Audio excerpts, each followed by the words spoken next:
ದೇವರಾಜ ಅರಸು ಅವರು ನಮ್ಮನ್ನ ಬಿಟ್ಟು ಹೋಗಿ 45 ವರ್ಷ ಆಗಿದೆ. ನಾನು ವಿದ್ಯಾರ್ಥಿ ನಾಯಕನಾಗಿದ್ದಾಗ ಅವರ ಭಾಷಣಗಳನ್ನು ಕೇಳಿದ್ದೇನೆ. ಅವರ ಕೊನೆಯ ಭಾಷಣ ಕೂಡ ರಾಜೀನಾಮೆ ಕೊಟ್ಟಂತ ಸಂದರ್ಭದಲ್ಲಿ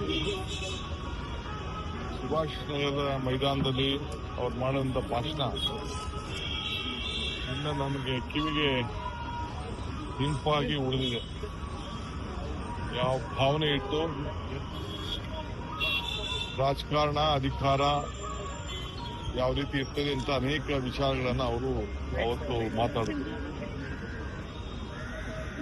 100 ವರ್ಷ ಆದರೂ ಕೂಡ ಅವರ ಸಾಧನೆಗಳು ಅವ್ರು ಇಲ್ಲದೆ ಹೋದ್ರೂ ಕೂಡ ಜೀವಂತವಾಗಿ ಬದುಕಿರ್ತವೆ. ಏನು ಇವತ್ತು ಭೂ ಸುಧಾರಣೆ ಕಾಯ್ದೆ, ಇಂದಿರಾ ಗಾಂಧಿಯವರ ಮಾರ್ಗದರ್ಶನ, ದೇವರಾಜ ಅವರ ನಾಯಕತ್ವ, ಉಳೋನ್ಗೆ ಭೂಮಿ ಕೊಡಬೇಕು ಅಂತ ಹೇಳಿ ಒಂದು ತೀರ್ಮಾನ ಮಾಡಿದ್ರು. ಅದು ಇಡೀ ದೇಶಕ್ಕೆ ಒಂದು ದೊಡ್ಡ ಮಾದರಿ. ಆ ಕಾರ್ಯಕ್ರಮ ಅಷ್ಟು ಅಚ್ಚುಕಟ್ಟಾಗಿ ನಡೆಸಿಕೊಂಡು ಬಂದಂತ ಒಬ್ಬ ಧೀಮಂತ ನಾಯಕ.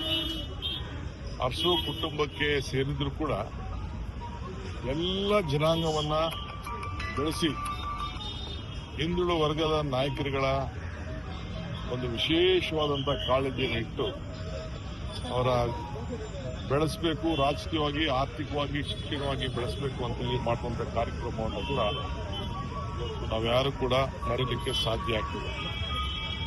ಸೊ ದೊಡ್ಡ ಅಡಿಪಾಯವನ್ನೇ ಹಾಕಿದ್ದಾರೆ. ಅವತ್ತಿನ ಕಾಲದಲ್ಲಿ ಎಲೆಕ್ಟ್ರಾನಿಕ್ ಸಿಟಿ, ವೀರಪ್ಪ ಮೊಯ್ಲಿಯವರು ಡೆಪ್ಯೂಟಿ ಮಿನಿಸ್ಟರ್ ಆಗಿದ್ರು, ಎಸ್.ಎಂ. ಕೃಷ್ಣ ಅವರು ಕ್ಯಾಬಿನೆಟ್ ಮಿನಿಸ್ಟರ್ ಆಗಿದ್ರು. ಇವತ್ತೇನು ಎಲೆಕ್ಟ್ರಾನಿಕ್ ಸಿಟಿ ಇದೆ ಅದಕ್ಕೆ ಮೂಲ ಅಡಿಪಾಯ ಆಗ್ತಂತ ಒಬ್ಬ ಧೀಮಂತ ನಾಯಕ ಎಲೆಕ್ಟ್ರಾನಿಕ್ ಸಿಟಿ. ಹಂಗೆ ಒಂದು ರೈತರಿಗೊಬ್ಬರಿಗೆ ಅಲ್ಲ, ಆವತ್ತಿನ ಕಾಲದಲ್ಲೇ ನಮ್ಮ ರಾಜ್ಯದಲ್ಲಿ ಎಲೆಕ್ಟ್ರಾನಿಕ್ ಸಿಟಿ ಬರಬೇಕು ಅಂತೇಳಿ ಇವತ್ತು ದೊಡ್ಡ ತೀರ್ಮಾನವನ್ನು ತೆಗೆದುಕೊಂಡಿದ್ದೇವೆ. ಶಿಸ್ತು, ಸಾಕ್ಷಿಗುಡ್ಡೆ, ತ್ಯಾಗ ಎಲ್ಲನೂ ಕೂಡ ಒಟ್ಟು ತೆಗೆದುಕೊಂಡು ಹೋಗುವಂಥದ್ದೆಲ್ಲ ಕೂಡ ಇವತ್ತು ಮಾಡಿದ್ದ ನಾವೆಲ್ಲ ಕೂಡ ಉಳಿಸ್ಕೊಂಡು ಬೆಳೆಸ್ಕೊಂಡು ಹೋಗ್ತಾ ಇದ್ದೇವೆ. ಬಹಳ ಸಂತೋಷ ಆಯಿತು.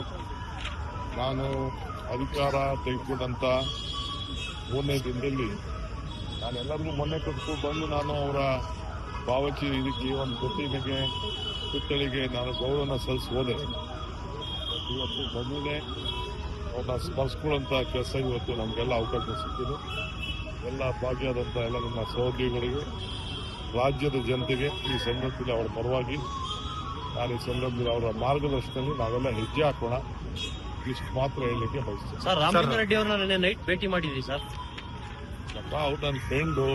All problems sorted out. ತಲೆ ಕೆಡ್ಸ್ಕೊಳಕ್ ಹೋಗ್ರಿ, ಸುಮ್ಮನೆ ಏನೋ ಸ್ಟೋರಿ ಮಾಡ್ಕೊಂಡು ಹೋಗಿಲ್ಲ. ಸುಮ್ಮನೆ ಸ್ಟೋರಿಗಳೆಲ್ಲ ಹುಸಿ ಆಗೋಯ್ತವೆ.